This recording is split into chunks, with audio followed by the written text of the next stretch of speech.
Welcome back to the Fire Emblem 10 Ironman. In this segment, we'll be using some of the characters we actually used last map, like Braum and Nephany. And that's it. We are joined by, well, we have to give Nephany all the bonus experience first because we need her to get to promotion ASAP. Honestly, I just want to get her stats capped out so she can just start getting strength from bonus experience. But anyways, we got Leth and Mordecai. They're decent enough Lagoos. They're way better in FE9 though, like most Lagoos. We also have the powerful Lucia. I say powerful, but she's only powerful for this chapter. She's okay filler in FE9, I guess. I do like her design and her character stuff though, like with Alencia and all that, so there is that. Put the Assure icon in the convoy so we can just deal with stuff.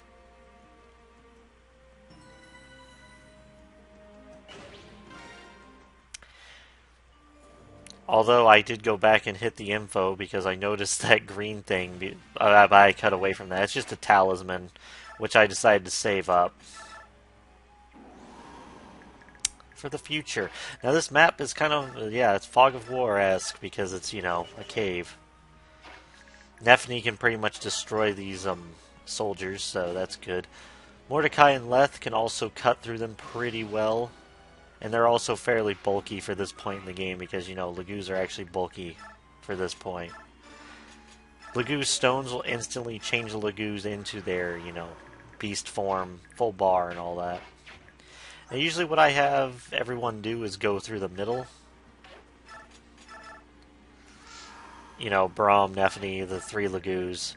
And then I have Lucia go up because she can handle everything because she's a level 14 Swordmaster. So yeah, she can just cut through enemies like butter. Although generals still, you know, take a bit more cutting because her strength isn't the best. All her other stats are really good though.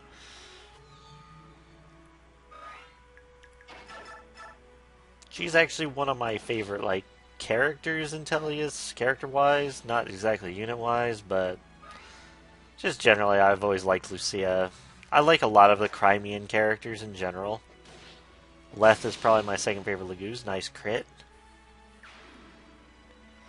Now, the infamous thing with cats in this game, because cats are way faster than tigers, their meters are infamously, like, they drain incredibly fast.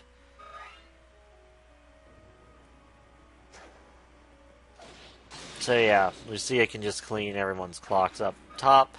There's also a crossbow you need to watch out for Lucia. You do not want him coming across a crossbow. Because this is where crossbows come into play, and crossbows basically, what is it? It's just some static strength plus thing, I think. I forget how they're, like, calculated. If someone in the comments could please, like, explain for the viewers. But regardless, they're really strong against, like, flyers, but they're not good against much else. Unless they're, like, the higher tier crossbows. Warriors can actually use crossbows, you know, Nolan's class. So that's handy to know. They can't use bows in this game for some reason, but I guess they decided, oh, crossbows. Was this around the same time Link's crossbow training came around, or was that a little after? 2007... I don't remember. This chapter is pretty simple, honestly. You just have to watch out for poison weapons.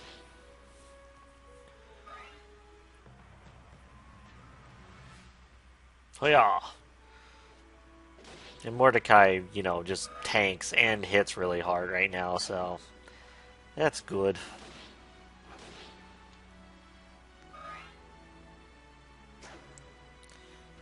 But yeah, these enemies just don't stand a chance against Lagoos right now. There is a couple fire mages strewn about, and archers, so, you know, Lucia needs to watch out for the archers, and there's the crossbow. This is why you don't send, like, any, like, Lucia up. There's also a Thunder Mage, because they totally need that. Oh, actually, I think there's more Thunder Mages than Fire Mages. Huh.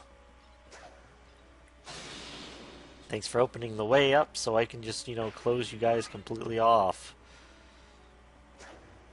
Hiya, hiya. This has become the Lucia show. The only episode it will be, so let's enjoy it. I've always liked the Crimean retainers. I always just thought they had a cool dynamic. We didn't really get to explore them that much either, so I'm kind of sad about that. Didn't attack the Thunder Mage because he's less of a threat to Lucia than the crossbow guy is.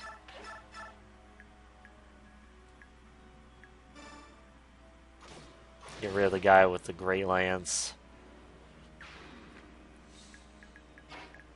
Leth's meter is already about to run out, so... Oh yeah, that Thunder Mage had 0 damage on her, by the way. Kind of amazing. It's a sad thing, too, because as I said, Leth is like one of my favorite Lagoos. Yeah, she's... After part 2, she's largely useless. Like, her stats aren't nearly good enough to be in part 3 at all. Although you could bias her up, which... I don't know if I've actually done that before in this game. I like her enough to the point where I should, but I also kind of would want to do that with transfers, because if you have a completed FE9 save and any character like cap stats, they'll actually have some stats boosted. Like their cap stats will increase by 1, 2, or 3 points, I think. Already an S or double S, I forget which. But as I said, it won't matter much. Lucia's next map of availability isn't until, like, frickin' part 4. Annoying as hell. That guy's a killer lance, watch out. Braum and Morty can pretty much just, take out anything, and, well, there's the crit. Good crits, Lucia. And Leanne can just help whoever. I usually have her help Lucia because, it just makes things easier. Although you need to make sure that there's no archers or that crossbow guy when Leanne's close, or else it might turn out bad for you. Which it doesn't. Get a little bit of healing. Not much, but... lighting these torches will give you a little bit more, sight. It also gives the enemies more sight, so keep that in mind. The objective of the map is to have Lucia arrive, and there's also these really tough generals here. They do not move... wait, do they move? I forget, honestly. Because they're guarding the boss. Yeah, they don't move. I remember that was my turn testing it right there. Well, at least she does 10 times 2 to a general. That's pretty decent.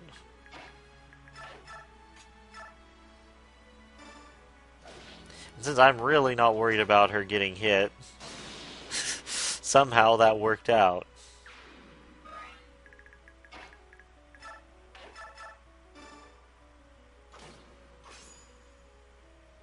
Should have just done the 10 times 2. Lucia and her pack of curs. Oh yeah, enemy reinforcements. Those are always fun.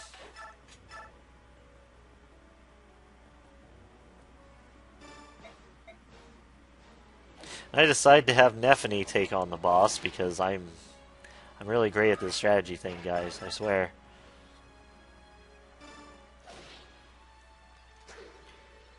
And of course, we have Leanne right on standby, so... Oh no.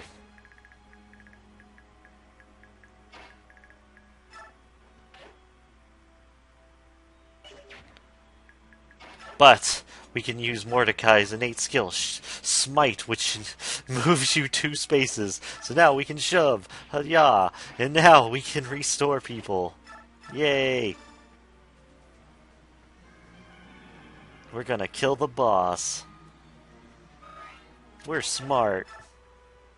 If this missed, that'd be hilarious. My death is meaningless. Just like your existence. Speed! More speed, all the speed. We can pretty much close the chapter out now. Poison isn't actually that bad, as I established in the Swamp chapter in part 1, because, you know, it does minuscule damage. It only really threatens you if you're like 1, 2, 3, 4 HP. 1, 2, 3, 4, 5, 6, 7, 8. But, yeah, the enemies here aren't really much of a threat. It's more their weapons that are a threat than anything.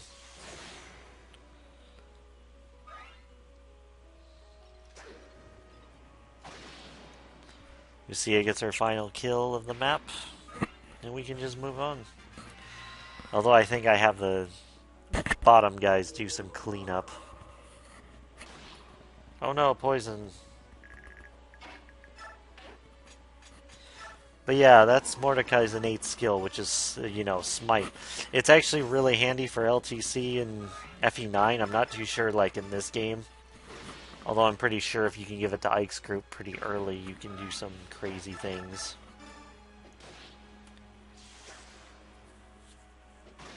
I forget if there's actually more reinforcements than these 3, but that's why I tend to show in these. So anyways, that was Chapter 2 of Part 2. Hope you join me again for one of the more, I want to say interesting, but it's kind of dull at the same time, chapters of this game. Till then.